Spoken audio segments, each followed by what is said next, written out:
Good afternoon, Internet world in Tuscaloosa. This is the Joe Gaither Show right here on YouTube, Twitter, on Spotify, Apple Music, Facebook, right here on BamaCentral.com as a part of the BamaCentral Broadcasting Network. I'm Joe Gaither hanging out with you guys on a wonderful Tuesday. It's beautiful outside in Tuscaloosa today. I hope it's beautiful where you are this afternoon.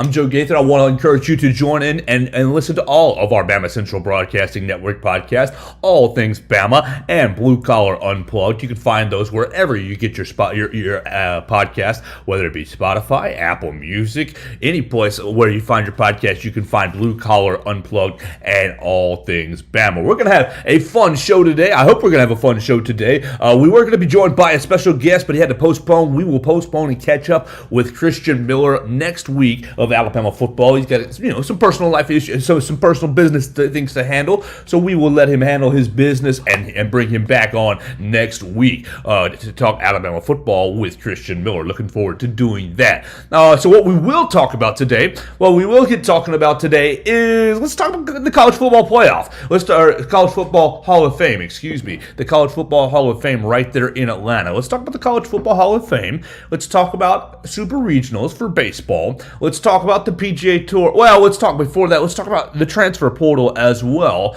And then wild news, a little bit outside of Alabama, but it'll touch our boy Justin Thomas. The PGA Tour and LIV Tour agreeing to merge today. So that's going to be what our slate will look like for today. We invite you to jump in and comment on Facebook, on Twitter, on YouTube. You can find me at Joe Gaither 6. Pretty much anywhere on all the social medias at Joe Gaither 6. So I appreciate everybody hanging out and joining us, telling a friend about the show, sharing it. Let's talk about some College Football Hall of Fame. All right, so yesterday, the College Football Hall of Fame announces 2024 ballot. College Football Foundation and the College Football Hall of Fame announces 2024 ballot, and it's an extensive list. It's got a who's who of college football. As you know, and as it should be, 78 player nominees, 78 players and 9 coaches from all of FBS. It's a who's who of nominees on the list. But what I want to talk about and what I want to get into, is, especially from an Alabama perspective, is really how it's a bit flawed. It's a bit flawed to get into the College Football Hall of Fame, because where are we on the list? Where are we on the list for College Football Hall of Fame? Especially, basically, what you see is the College Football Hall of Fame kind of works through era by era through its from its universities, depending on who's eligible. Eligibility is a big thing because it's kind of hard to be eligible. Eligibility is a big thing. Who is eligible? How many times? When you've been selected, when your schools have been selected, that sort of thing. There's obviously only a certain amount of people who can get in each and every year. Let's look back at last year's class. Last year's class was 2, 4, 6, 8, 10, 12, 14, 16, 18 players. 18 of the 20 players and 4 of the 9 coaches got into 18 of the 78 players and 4 of the 19 coaches got into the College Football Hall of Fame. So it's very, very difficult to get into the College Football Hall of Fame. It's probably, honestly, the most difficult Hall of Fame to get into. I would submit that the NBA Hall of Fame, or the Basketball Hall of Fame, is probably kind of an easier Hall of Fame to get into. NFL, obviously different guys get passed over, but on the whole, the College Football Hall of Fame, I think, is the hardest Hall of Fame to get into. Last year's Hall of Fame class had 0 Alabama players, despite having Sean Alexander, Antonio Langham, and Chris Samuels all being nominees. All right, you put up Chris Samuels, you put up Antonio Langham, and you put up you put up Sean Alexander, and of course you have 3 Hall of Famers. I mean, let's be honest. Ask yourself, when you watch those players play in the early 90s and in the late 90s, were they Hall of Famers? Of course, Antonio Langham led Alabama, basically saved the SEC championship game. First-round draft pick, All-American, SEC first-teamer. career leader in interceptions at Alabama. Of course, Antonio Langham is a college football Hall of Famer. And then you think about the same thing, Chris Samuels. I mean, paving the way for all kinds of great running backs in the late 90s. Outland Trophy winner, first-round draft pick, top 10 draft pick, longtime starter for the Alabama Crimson Tide. Chris Samuels basically... he might be on the all-time Alabama offensive line. He might play for. He's probably right there. If he's not on it, he's competing for the Alabama all-time offensive line. So come on, yes, Chris Samuels is a college football Hall of Famer. Same with Sean Alexander. Sean Alexander should be in the College Football Hall of Fame.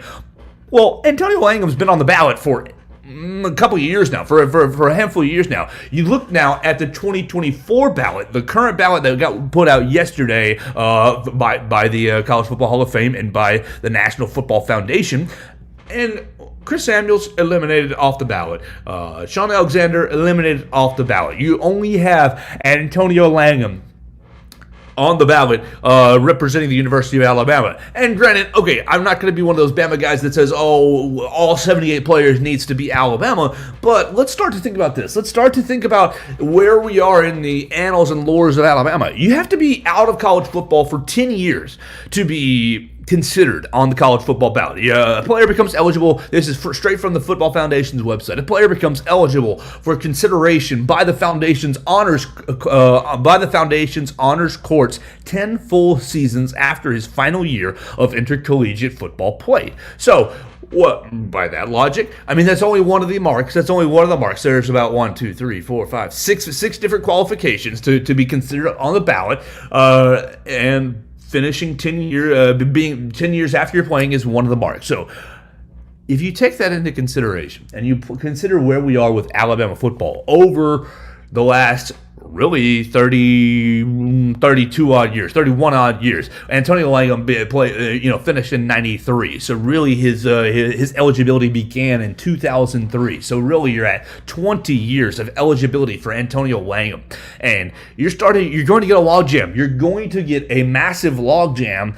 You already have a logjam because if Chris Samuels and Sean Alexander can't get in because Antonio Langham is next up on the ballot to be considered.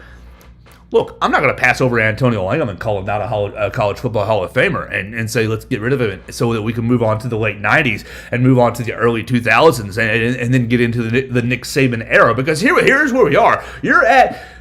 You're at 2023, and so your most, you can take the guys who finished in 2013. So you're talking guys like Mark Ingram, Heisman Trophy winner. You're talking guys like Julio Jones. Now, Julio Jones, unfortunately, is not eligible because I don't believe he was first team All-American or consensus All-American. So there's really difficult metrics to get into the College Football Hall of Fame. There's really difficult metrics to get into the College Football Hall of Fame. My issue is you're starting to get a logjam of Alabama players. You look through Alabama guys, and I think you got 20-something. How many? I think there's 23 Alabama players. Alabama players are in the College Football Hall of Fame. I think there's 23. 25. Yes, okay, 25. It was established in 51. It was 25. And the most recent being, I believe, was Sylvester Croom. Sylvester Croom was inducted in 2022 from Alabama. 2 years prior as a center, playing in the 70s. And then 2 years prior to that, E.J. Jr., linebacker in the 1980s. So, we're getting in. Prior to E.J. Jr., it went 6 full years before an Alabama Crimson Tide football player got into the College Football Hall of Fame. Derek Thomas, well, God rest his soul. Great player. Of course he deserved to be in the College Football Hall of Fame. But here we are, 2024. It's now been 2 years since an Alabama player has been.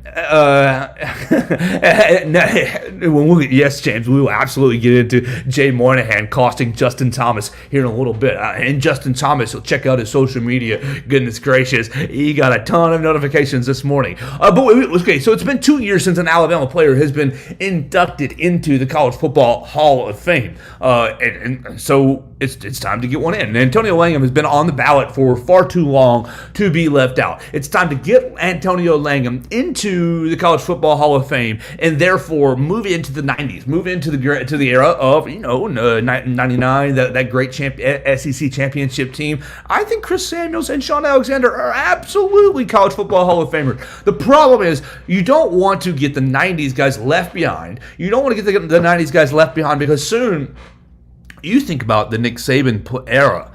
The Nick Saban era is going to be chock full of you guys like Barrett Jones, you guys like Rolando McClain, you guys like Dante Hightower. There's going to be so many guys in the Nick Saban era that belong in the College Football Hall of Fame that they need to really make a focus on, wrapping up the Alabama players in the 90s, so that because right now you already have that early, the Nick Saban 2008 class is eligible. The 2009 class is almost eligible. Really is going to be eligible next year. So you're starting to stack up this early part of the Saban dynasty, and you're still stuck on the Gene Stallings era. You're still stuck in the Stallings era as the College Football Hall of Fame, inducting players in.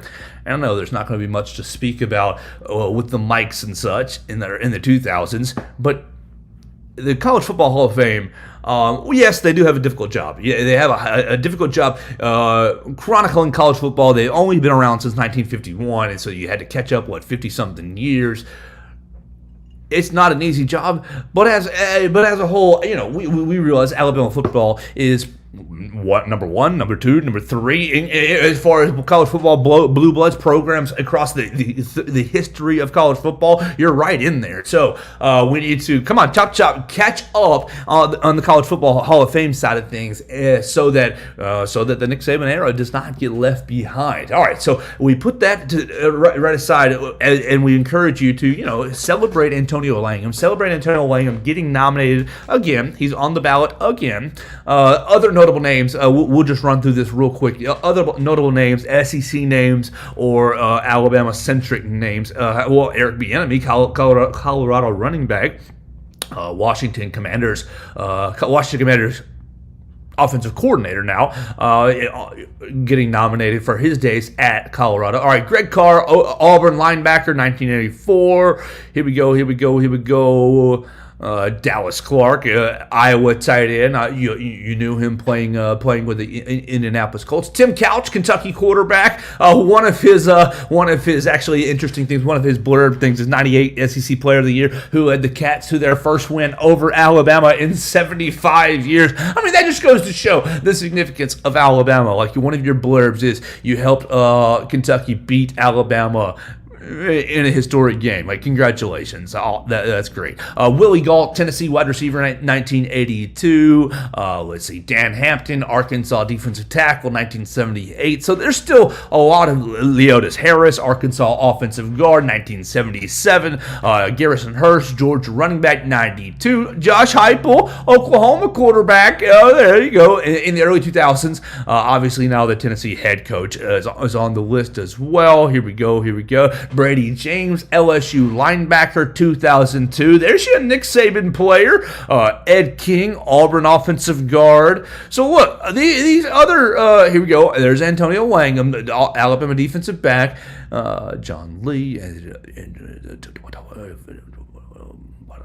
UCLA, Mississippi. Michael Orr, Ole Miss offensive lineman, the blindside fame is listed on here as well.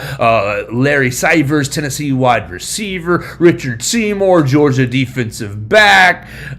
Kelvin Smith, I mean, you're not in the SEC then, but Kevin Smith, Texas A&M corner. Takeo Spikes, Auburn linebacker. I mean, Auburn is all over this list. Auburn is on this list at least 3 times now. Come on now. Auburn on this list 3 times now, and you're going to reduce Alabama to just the one name, and Antonio Langham. I mean, look, Antonio Langham is a great name. Literally, as I said earlier, saved the SEC championship game. But this is, a little bit of a problem. I don't know. I really hate the term Alabama bias. I really hate it because I don't feel like that's I don't feel like that's a real thing. But maybe it is. You're seeing a handful of Georgia players on the list, a handful of Auburn players on the list, many SEC teams represented on the 2024 College Football Hall of Fame ballot, and we'll see in the next coming months who actually gets in. But it is time. It is past time for our boy Antonio Langham to get into the College Football Hall of Fame. I'm ready to see that name get in so that we can move on to the Nick Saban era. Hey everybody, happy June. Hey everybody, happy June. That's right. It is a happy June. And so we'll put the College Football Hall of Fame talk to bed real quick. Let's move into the next weekend. Let's touch on, this won't be a long talk on Alabama baseball because we hit it hard yesterday and we'll continue to hit it hard over the next, as long as they stay alive. But just to kind of give you an update, Alabama is taking on Wake Forest this weekend in the Super Regionals, and the times have been released. So Alabama is playing... Well, we're playing a Saturday, Sunday, Monday set. Not a Friday, Saturday, Sunday set. So Alabama gets an extra day rest. Great, cool, that's great. Alabama is playing on Saturday at 11 o'clock. 11 o'clock, it'll be, you'll be able to see it on... It'll be on the ESPN family of networks. Obviously, our guys, Will Miller and Austin Hannon, will be covering Alabama and Wake Forest. But it'll be at 11 o'clock on Saturday for a Saturday, Sunday, Monday 3-game set. So if you sit down on Friday looking for Alabama baseball, don't be disappointed. You're not going to see them. They're not playing on Friday. They're playing Saturday morning, Saturday at 11. A little bit different from this past weekend where they played all 3 games in the deep into the night, the 8 p.m. slot on Friday, Saturday, Sunday. It'll be Saturday, Sunday, Monday in the early slot. Jason Jackson meeting with the media, meeting with Will Miller. You can read his report on BamaCentral.com from earlier this morning. Jason Jackson, it's going to be a really good weekend of baseball, he said. You've got 2 really deep pitching staffs going at it, 2 really good offenses. You look at their numbers and they jump off the pages at you. You look at our numbers are pretty good too. I love my guys. I ain't trading them for anybody. I can tell you that. Garrett McMillan, it's a big opportunity to go to the College World Series at any point, to be playing the number 1 team. It sets you up when you go there to make a good run at it. And so, look, we're not going to be, Alabama's not going to be afraid of anything. I know it's the number 1 team in the country, but Alabama has taken on the who's who in the SEC throughout the year. We've chronicled it on the show so far. You can go back and listen to any episode that you want on Spotify, Apple Music, right there on my YouTube, on my Facebook, and on my Twitter page. Andrew Pinkney quotes, "The game's still 27 outs. They still have to get us 27 times, and the team that plays the best is going to make it to Omaha." That's kind of how I'm looking at it. Jason Jackson again. You feel like playing in the SEC, that you're playing a Super Regional every weekend. You're not tight. You're like, of course it's 3-3 in the 6th inning. This is what it always is. You wait for somebody to get that big hit or make that big pitch, and then you could get that could put you on top. Going through the league helps with that stuff. So that's really a great mindset for the weekend for the guys going up to Winston-Salem to take on Wake Forest. I'm looking forward to looking forward to seeing what it is. The rest of the matchups, the rest of the weekend. Look, Friday you have South Carolina and Florida. Oh, SEC. All right. Duke, Virginia, Oral Roberts, Oregon, Indiana State, and TCU. Those will be Friday, Saturday, Sunday series. Great to see, a couple SEC teams matching up. Then Saturday, obviously, we'd hit Alabama at Wake Forest. Texas is at Stanford. Kentucky is at LSU. Another SEC on SEC crime matchup. Tennessee is at Southern Miss. So those are the 4 Saturday, Sunday, Monday matchups. So obviously the 8 teams that win those 2 out of 3s will make it to Omaha, and we are hoping that, oh my gosh, if Alabama is one of those teams, we'll go stupid on the show. That'll be wild, that'll be crazy, and we will have a lot of fun, really a lot of fun with that.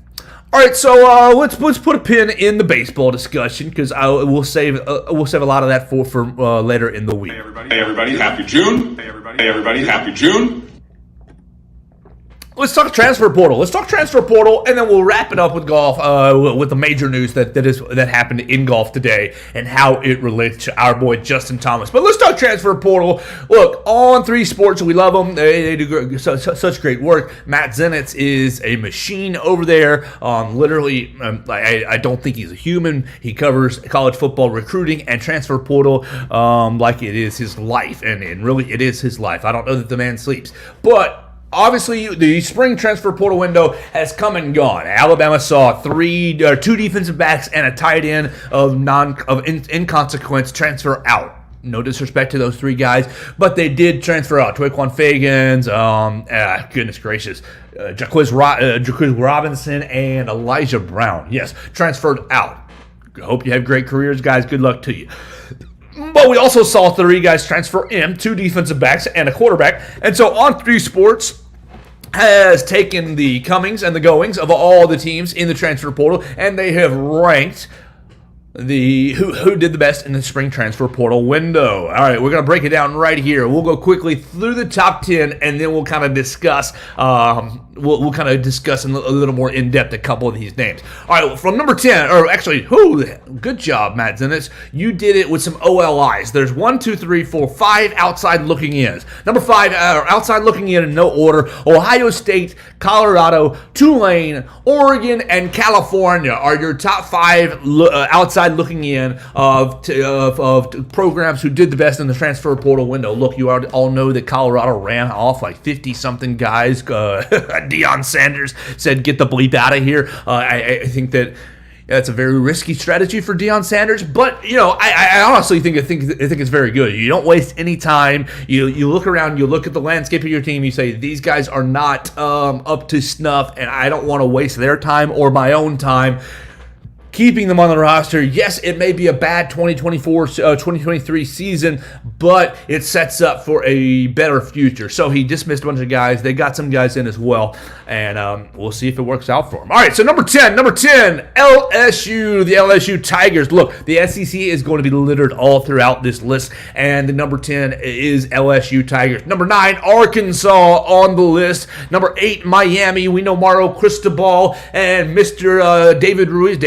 Ben Ruiz? No. David Ruiz, I believe, is the crypto man, the cigar box NIL man.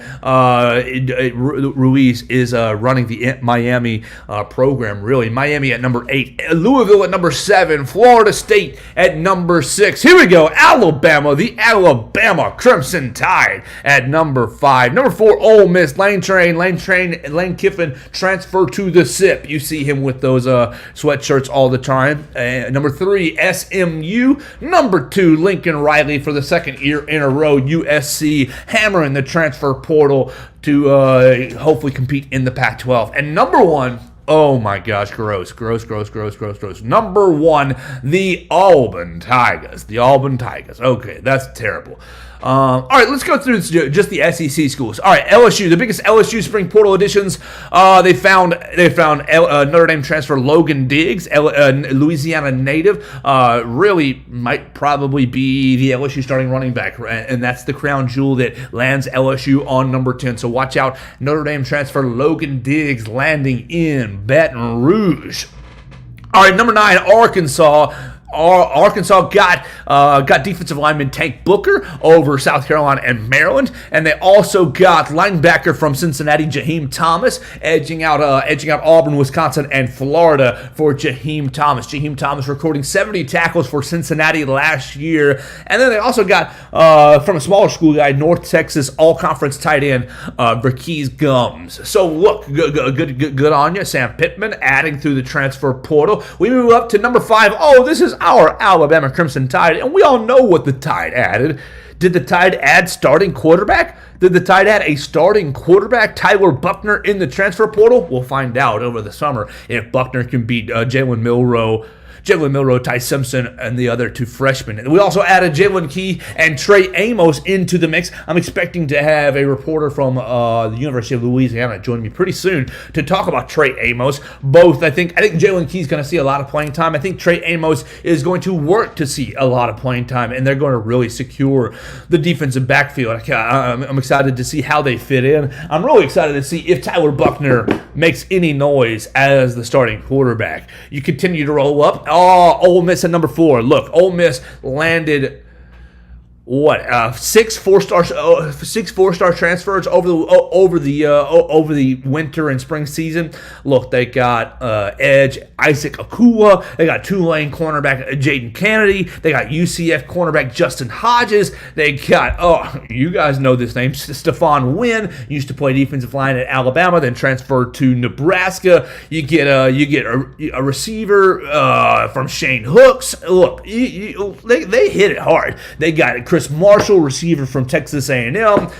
So I think that look, this is Lane Kiffin's game. Lane Kiffin doesn't love to hit the recruiting page, but he loves the transfer portal. And Lane Kiffin, I think that it's I think it's certainly a strategy, and I do think it's a smart strategy, hitting the transfer portal, scouting guys who have already seen college football, and Lane Kiffin trying to stay relevant. You're not really going to always recruit the best of the best to Oxford, but I think out of the transfer portal, offering transferees opportunities in the SEC in Oxford with the lovely ladies over there in the Grove, I think is a very, very good strategy for Lane Kiffin, and it seems to be paying off for him. Then you go up, okay, we'll hit on number 2, even though they're not in the SEC because of all the SEC ties. USC, Lincoln Riley. Look, they added Georgia defensive lineman Bear Alexander. He was like a 5-star prospect. He ended up playing in a couple of games this past year. They add Bear Alexander. That's a huge get. But really, the Alabama connection is they got our guy Traquan Fagans. Traquan Fagans transferring out, cornerback out of Thompson High School. They got our guy Traquan Fagans, and you say, maybe Traquan Fagans was buried on the depth chart, but the real maybe problem or the real cost for Alabama is they also, on the same day, subsequent week, the same week of securing Traquan Fagans, they pulled in safety Anquan Fagans, his little brother, top class of 2025, 5-star recruit out of Thompson High School, I believe. Yeah, he's a rising junior. The kid's going to be a stud. So, yeah, you get Traquan Fagans, and then maybe he's going to be a ball player for USC. Maybe he's going to get out there and make an impact on their immediate team. But they also really snaked one from Alabama, really snaked one from the Southeast in Anquan Fagans, getting a 2-for-1 in the transfer of Anquan Fagans. And then lastly, oh my gosh, our rivals down in West Georgia, the Auburn Tigers. Look, we'll find out.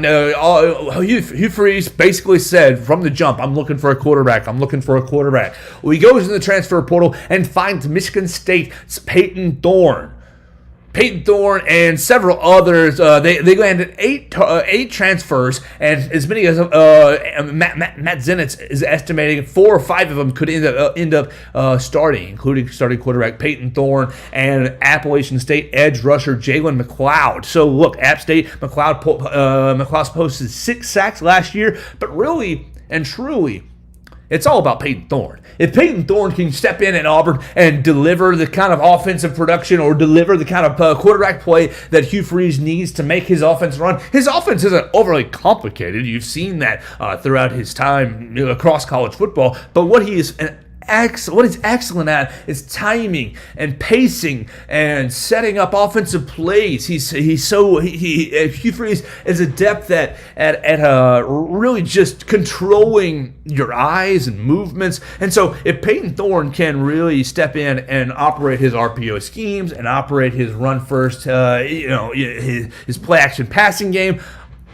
that spells trouble. Because I think really, if Hugh Freeze doesn't have an adept quarterback this year, if it is just the young man from Hoover who's running around out there, then I think that Auburn's might be a 6-7 win football team. But if they get quality quarterback play, if they get quality quarterback play, they're going to test every team in the SEC West, and Hugh Freeze will have them in every single game. But if they end up having to play Robbie Ashford because he is the most dangerous player, then I think Auburn, I think their fan base needs to find some patience. They think they need to find some patience and really just accept that it might be a long season. But Peyton Thorne, look, I'm nervous about watching Peyton Thorne. I think that he's a quality transfer, and I think that he can really make Hugh Freeze's offense go. So you kind of worry about what he's going to end up being in the transfer portal. It'll be interesting to see where Auburn gets seeded with SEC Media Days after the transfer portal ease,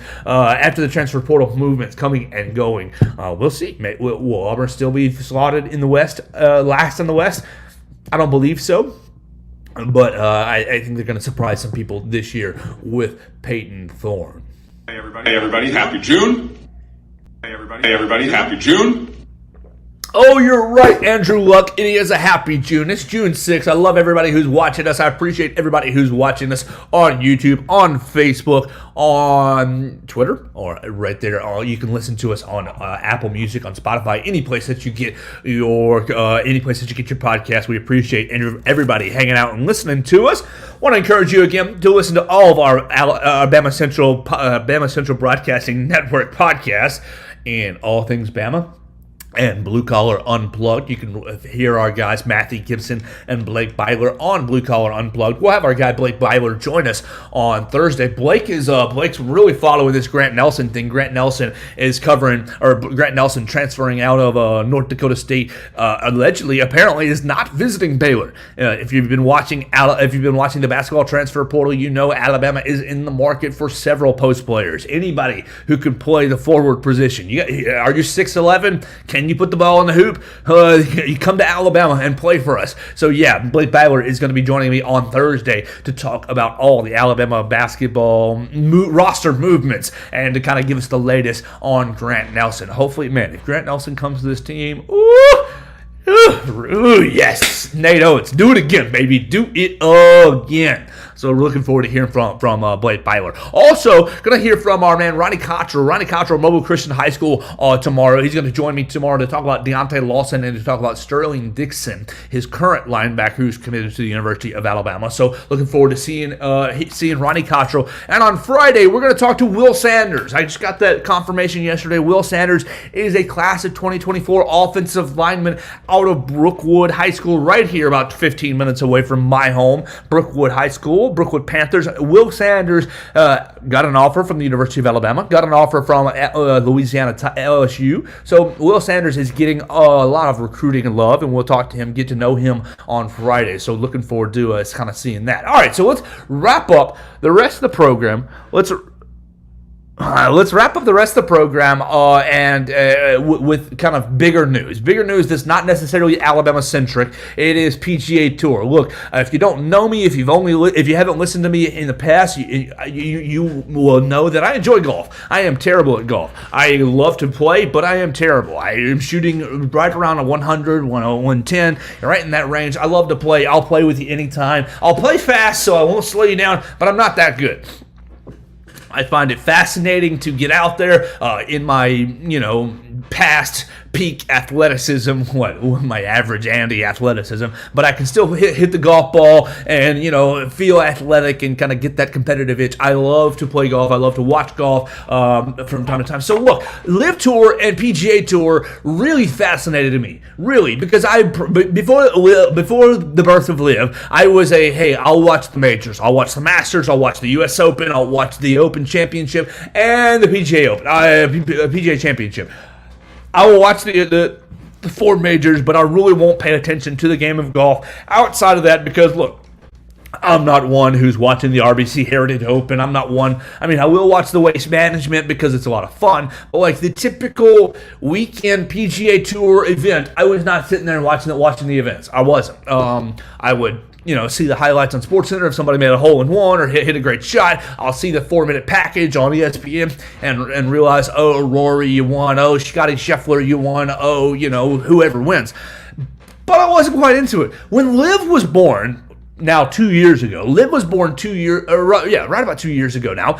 I was like, this is cool. This sounds super cool. LIV is coming in to challenge the PGA Tour to try to reinvigorate the game of golf. And I was sucked in for two reasons. I was sucked in for, one, the changes that LIV brought to golf. But two, I was sucked in because of how off-put the PGA Tour was. If the PGA Tour had just come in and said, you know what, a new tour has started, some of our guys are leaving, it is what it is, we're continuing with our business, I don't think I would have been as sucked into the drama that were between the two tours, that were between the rival players, everything. Not as much on the fan side. I think for the fan side it was just a bunch of intrigue, but just the arrogance, Jay Moynihan, have you ever had to apologize for being on the PGA Tour? Not like, come on, Moynihan, you guys have a PGA Tour in China, you got a PGA Tour in Saudi Arabia, you've got PGA Tours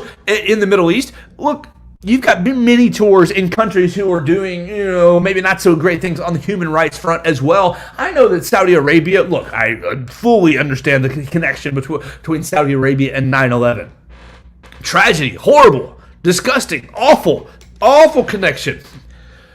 And I remember that day very vividly. But let's just step back and be sports fans. LIV Golf really invigorated the game of golf, but because of the drama that it infused. LIV Golf brought the PGA Tour out of the country club, in my opinion, and onto the main screen. Now, I don't know. I know that LIV Golf, you can't see them on the main screen if you don't have the CW. And where the hell is the CW on my TV guide? I understand. Well, today, if you haven't seen the news, the PGA Tour and LIV Golf have announced a deal that they would kind of move forward as partners, despite all the mudslinging back and forth between the two tours. And really all the mudslinging has come from Jay Moynihan and Rory McIlroy. So it's just fascinating to see them realize, oh gosh, the money is better when we work together. You've seen the PGA Tour respond to LIV over the last year with some larger purses, a couple of no-cut events. Look, I'm a fan of the cut. I understand you got to play well on Friday and Saturday on Thursday and Friday to play well on Saturday to get to play on Saturday and Sunday. I'm a fan of the cut, but I'm also a fan of, hey, maybe this weekend there's no cuts. We're just going to see where it falls. You're playing all 4 rounds, or in the LIV case, all 3 rounds. We're going to play all. If you're blowing up, if you're a plus 10 through 2 rounds. Hell, you have to go back out there, and maybe you go plus 15, plus 20. I would like to see how bad it gets, because for me, I'm out there plus 30, plus 40. I want to see how bad it gets. I enjoy I enjoy the no cut events, but I also recognize the value of a cut. Look, you need a cut for an event like the Masters. You need cuts for your majors. You need cuts for certain events. Certainly. I recognize the larger purses. The larger purses, look, you're gonna give me more money for fewer shows? Heck yes, I'm doing that. I mean, I love to do these shows, but if you're gonna tell me, hey, you get more money for fewer, I'm all in on that. What's the problem for that as far as the labor standpoint? If you got more money for fewer days at work, you would be all about that. I'm sure you love your job to a certain degree, but you would be all about that. And then you get the fewer, the PGA Tour. Look, I love to play golf. I do love to play golf, but I realize that playing golf over multiple days or playing golf over multiple weekends in a row can deteriorate your game. There's no problem with taking a little bit of a break. There's no problem with taking a little bit of an off season. I know the PGA Tour had not had really an off season in the past. LIV Golf created, really pushed them into having kind of a better calendar for the players. I get that, and I understand that there should be some grinding that goes into the tour. But if you're qualified, if you have your PGA Tour card, look, I get you're flying across the country, but you ought to have your expenses covered a little bit by the tour. Now, you probably can't go out there and blow your budget, but come on, PGA Tour, LIV Golf did great things for PGA. LIV Golf did great things for the average PGA golfer. LIV Golf did great things for the golfers coming up. LIV Golf did great things for the golfers who are playing college golf right now. LIV Golf, whether you like the Saudi Arabian involvement or not, whether you care about sports washing or not, LIV Golf has bettered the game of golf. And Jay Moynihan, look, today, I have already felt like you are a soft, slimy, not very honest person in the media. You've kind of come off as whiny. You've come off as very arrogant and stubborn over the last 2 years. Well, today you come off even worse. Today you come off even worse because you've said, "Oh, how many times have you had to apologize for being on the PGA Tour?" It's just disgusting. It's just disgusting how you back and sit in the corner of the 9/11 protesters, the 9/11 families. You use their outrage, you use their heartbreak, really, and their legitimate heartbreak to throw stones at LIV Golf, and then secretly you're in back rooms dealing with them. You're in back rooms shaking hands, and just unbelievable. You're talking about you're slamming these golfers, you're slamming the Brooks Koepkas, you're slamming the Phil Mickelsons of the world. You're slamming all these guys who are going to the LIV Tour for taking the money. Look, dude, if a rival publication is going to offer me millions of dollars, I'm gone. I'm going to go take it. And it's just unbelievable that you're going to slam these guys for taking a smart business deal for their families.